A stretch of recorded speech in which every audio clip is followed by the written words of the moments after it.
1986 থেকে 88 সালে hat trick champion হওয়ায় মোহামেডান স্পোর্টিং ক্লাবকে এই বাসটি উপহার হিসেবে প্রদান করেন।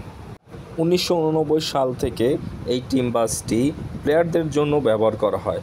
তৎকালীন সময়ে এই টিম বাসে করে মোহামেডান স্পোর্টিং ক্লাবের সকল খেলোয়াড় এক স্টেডিয়াম থেকে অন্য স্টেডিয়ামে গেছেন, বহন করেছে অসংখ্য ট্রফি, জয়ের সাক্ষী হয়েছেন অনেক ম্যাচের, দেখেছে মোহামেডান স্পোর্টিং ক্লাবের উত্থান পাথানের নানা দৃশ্য। এই বাসে করেই দেশের এক প্রান্ত থেকে অন্য প্রান্ত গিয়েছে খেলোয়াড়রা। আজ বাসটির নিথর দেহ পড়ে আছে মোহামেডান স্পোর্টিং ক্লাবের প্লেগ্রাউন্ডের পাশেই। ময়লা আবর্জনায় পড়ে আছে এই টিম বাসটি। মোহামেডান স্পোর্টিং ক্লাবের অসংখ্য দর্শকরা চাচ্ছে এই টিম বাসটাকে যাতে মিউজিয়াম হিসাবে সংরক্ষণ করা হয়। আসলে মোহামেডান বাংলাদেশের একটি ঐতিহ্যবাহী ক্লাব। ফুটবল বলেন, ক্রিকেট বলেন, হকি বলেন, এক সময় 90 দশকে সবকটি ইভেন্টে এবং কি বিভিন্ন ব্যাডমিন্টন, টেবিল টেনিস, দাবা, বাংলাদেশের যত ইভেন্ট ছিল সব ইভেন্টে মোহামেডান অংশগ্রহণ করত।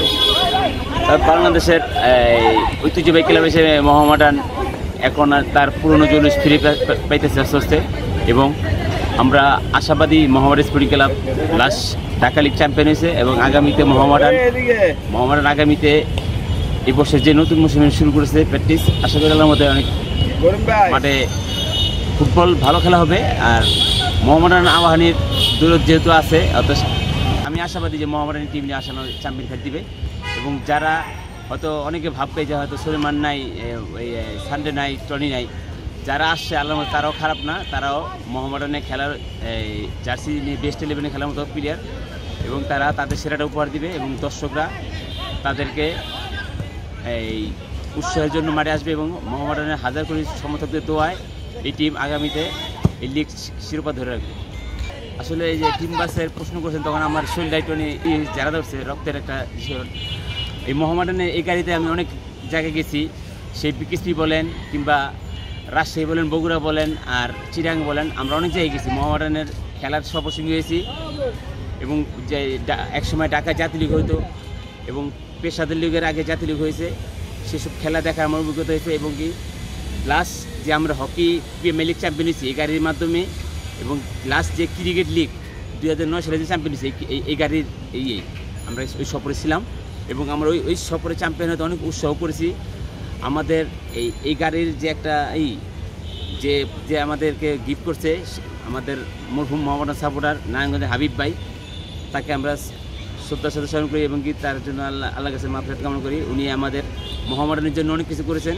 গাড়ির যে কথাটা বললেন, আমি ক্লাব কর্মকর্তার কাছে অনুরোধ করবো, তার আমরা যত শুনছি একসময় যে গাড়ি যখন এই গাড়িটা অফ করে দিল, তখন শুনছিলাম যে এই গাড়িটা একটা মিউজিয়ামের মাধ্যমে সংরক্ষিত করা হবে, কিন্তু গাড়িটা অযত্ন অবহেলা এখনও পুরো আছে ক্লাবের, কেউ দেখভাল করে না। আর ক্লাবের কর্তৃপক্ষ থেকে কাউ এই গাড়ির খোঁজ খবরও মনে নেয় না যে গাড়িটা কোন হালাসেন আছে। হয়তো সাপোর্টার আসে একটু দেখে দুটা ছুপুরা জায়গা, কিন্তু আমি বলবো এইভাবে থাকতে থাকতে গাড়িটা একসময় মরিচা ধরে এই মাটির সাথে মিশে যাবে। এর আগে এই ঐতিহ্যবাহী গাড়িটাকে যদি ক্লাব কর্মকর্তারা যদি সংরক্ষণ করে, হয়তো মোহামেডানের আগামী প্রজন্মে যারা সাপোর্টার এই দেশে মোহামেডানকে ভালোবাসবে, মোহামেডানকে যারা ধারণ করে, তারা হয়তো মোহামেডানকে উৎসাহ দেওয়ার জন্য আরও মাঠে উপস্থিত।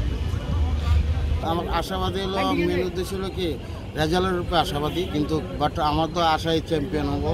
যেমনি হোক আমরা টিম খারাপ করি কিন্তু রেজাল্ট ভালো করি, এটাই আমাদের পরিকল্পনা। আর মোহামেডান মানে চ্যাম্পিয়ন, তো সোজা হিসাব আমি এটাই সবসময় কামনা করি। আর দ্বিতীয় কথা বলবো কি, এত বছর যেমন এখানে ছিলাম আর এখনও আছি, আপনাদের দোয়াতেই আছি, যার জন্য মনে করেন মোহামেডান ছাড়তেও মনটা চায় না, এই জন্য এটাকে ভালোবাসা ফেলাইছি, রক্তের সাথে মিশে গেছে।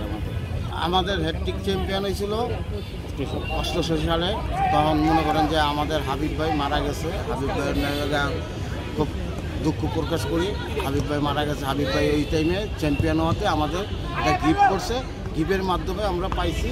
পাওয়ার পরে আমার বড় ভাই ছিল এখানে, বড় ভাই চালাইতো, তো বড় ভাই চলে গেছে আমারে দিয়ে, তারপরের থেকে আমি চালাচ্ছি এই পর্যন্ত। মনে করেন আমি 91-তে ঢুকছি, এখন তুই আসি, আল্লাহ রাখছে।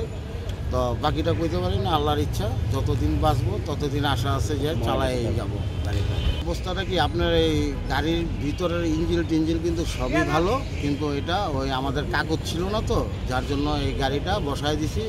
যখন নাকি মন্ত্রীরা হাইটা গেল না, তখন থেকে মনে করেন যে আমার পরিকল্পনা যে সেক্রেটারি সাহেবকে গিয়ে বললাম যে এই গাড়িটা চালানো যাবে না, কী জন্য, এটার কাগজ নাই। ইউএট কোম্পানি আবার আমাদের নিশান গাড়িটা দিছে। নিশান গাড়িটা আবার স্যারে আমার ফোন করে বলছে মতন কি নিশান গাড়িটা গিয়া ইউনিট ওই তাদের কলেজ আছে না, কলেজ মাঠ থেকে আমি নিয়ে এসেছি গাড়িটা। একবার আমরা মিরপুরে খেলতে গেছি, তখন তো এটাতে ক্রিকেট চলতো, মিরপুরে ফুটবল চলতো, তখন গেছি আমরা 1 গোলে হারছি। হারার পরে আর গাড়ি নিয়ে বেরিয়ে পারি না। কী বলবো, আমার 4 কিনারে গ্লাসও ভেঙে ফেলাইছে, অনেকে মাথাও ফাইটা গেছে গা। বহুত কষ্ট করে এরপরে পুলিশ টুলিশ দিয়া আমাদের গার্ড বোর্ড দিয়া তারপরে ক্লাবে না পৌঁছায় দিয়ে গেছে, কিন্তু গ্লাস একটাও ছিল না, সবই ভাঙছে। সামনেই তো সবসময় থাকে, সবসময় আমার সামনেই থাকে গাড়িটা। যদি অফিসিয়ালরা করে তাইলে হবে, আর যদি সবাই এটা নিয়ে বসে যে এই গাড়িটা কী করা যায়, এই গাড়িটা স্মৃতি হিসাবে যে কোনো জায়গায় রাখা যায় সাজায়া সুন্দর করে, যাতে সবাই দেখলে যাতে বলে যে না এই গাড়িটা অনেক স্মৃতি আছে, এত পুরনো গাড়ি, যদি হারা ধরে রাখতে পারে, গাড়িটার রং আছে, সিট আছে, এগুলো যদি কমপ্লিট করে গাড়িটা আবার সাজায় গুজায় ছুঁয়ে দেয়, তো গাড়িটা কিন্তু সুন্দরই থাকে।